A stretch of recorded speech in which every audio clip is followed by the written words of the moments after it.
ഒരിക്കല് ഒരു പാംഫോർഡ് എന്ന് പറയുന്ന ഒരു മനുഷ്യന്, അദ്ദേഹത്തിന്റെ വീട് ഇംഗ്ലണ്ടിലാണ്, ഇവർ അമേരിക്കയിലാണ്, ഇവരെന്തോ ജോലി സംബന്ധമായിട്ട് അവർ പ്രവർത്തിക്കുന്നത്. തനിക്ക് ഭാര്യയുണ്ട്, 4 പെൺകുട്ടികളുണ്ട്. അപ്പോൾ എന്താണ്, തന്റെ ജോലി തിരക്കിനിടയിൽ ഒരിക്കല് തന്റെ ഭാര്യയെയും 4 പെൺമക്കളെയും കൂടെ അവൻ കപ്പലേക്ക് കയറ്റി അവരെന്താണ് അമേരിക്കയിൽ നിന്ന് ഇംഗ്ലണ്ടിലേക്ക് യാത്ര തിരിച്ചു. ഈ പാംഫോർഡ് എന്ന് പറയുന്ന വ്യക്തി അമേരിക്കയിൽ തന്നെ നിന്നു. തനിക്കെന്താണ് അല്പകാലം കൂടെ കഴിഞ്ഞതിന് ശേഷം മാത്രമേ ഇംഗ്ലണ്ടിലേക്ക് വരുവാൻ കഴിയുമായിരുന്നുള്ളൂ.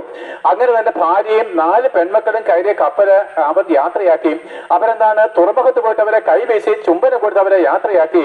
എന്നാൽ പ്രിയപ്പെട്ട ഇന്നത്തെ പോലുള്ള ആശയവിനിമയ സൗകര്യങ്ങൾ ഒന്നുമില്ലാതിരുന്ന ഒന്നരയോ നൂറ്റാണ്ടുകൾക്ക് മുമ്പുള്ള സമയത്ത് പ്ലെയിൻ സർവീസുകൾ ഇല്ലാതിരിക്കുന്ന സമയത്ത് കപ്പൽ യാത്രയാണല്ലോ എങ്ങോട്ട് പോകുവാനും.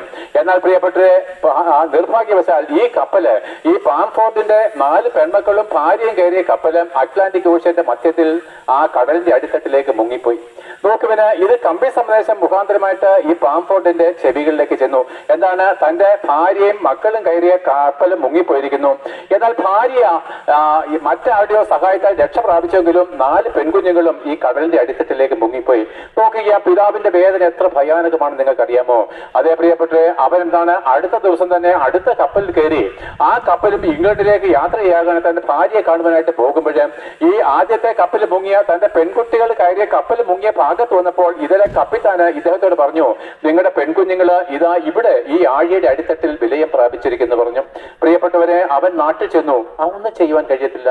നാട്ടിൽ ചെന്ന് തന്റെ ഭാര്യയുടെ തോളിലേക്ക് തല ചായ്ച്ചിട്ട് പറഞ്ഞു, എനിക്ക് സഹിക്കാൻ കഴിയുന്നില്ല, എനിക്ക് സഹിക്കാൻ കഴിയുന്നില്ല. ഭാര്യയോട് പറഞ്ഞു, എനിക്ക് സഹിക്കാൻ കഴിയുന്നില്ല. അപ്പോൾ എന്താണ്, അങ്ങനെ തന്റെ ഹൃദയം തകർന്നിരിക്കുമ്പോൾ തന്നെ ആശ്വസിപ്പിക്കുന്ന ദൈവകൃപ, യേശുക്രിസ്തുവിന്റെ സ്നേഹം തന്നെ പൊതിഞ്ഞു. പ്രിയപ്പെട്ട, ഈ ഭൂമി മുഴുവനും ദുഃഖപൂർണ്ണമാണ്. ഈ ഭൂമി മുഴുവൻ എന്താണ്, നിരാശാമൂഖമാണ്. എന്നാൽ ഈ കഠിനമായിരിക്കുന്ന തീച്ചുളയിൽ കൂടെ നമ്മൾ വ്യക്തിപരമായിട്ട് കടന്നു പോകുമ്പോൾ നമുക്ക് ആശ്രയിപ്പാനും ആശ്വസിപ്പാനും ക്രൂശിലെ മഹാസ്നേഹമുണ്ട്. നിങ്ങൾ ഏത് ജാതി മതസ്ഥരായാലും ശരി പ്രിയപ്പെട്ട, അവൻ നിങ്ങളെല്ലാവരെയും സ്നേഹിക്കുന്നു. നമുക്കെല്ലാവർക്കും വേണ്ടി അവൻ മരിച്ചിരിക്കുന്നു. പ്രിയപ്പെട്ട, ഈ സ്നേഹം ഞങ്ങൾ പ്രസംഗിക്കുമ്പോൾ നിങ്ങൾ അത് ചെവി തുറന്ന് കേൾക്കുമെന്നും അത് നിങ്ങളുടെ ഹൃദയാന്തഭാഗത്ത് വലിയ സമാധാനം ഉണ്ടാക്കുമെന്നും ഞങ്ങൾ അറിയുന്നു.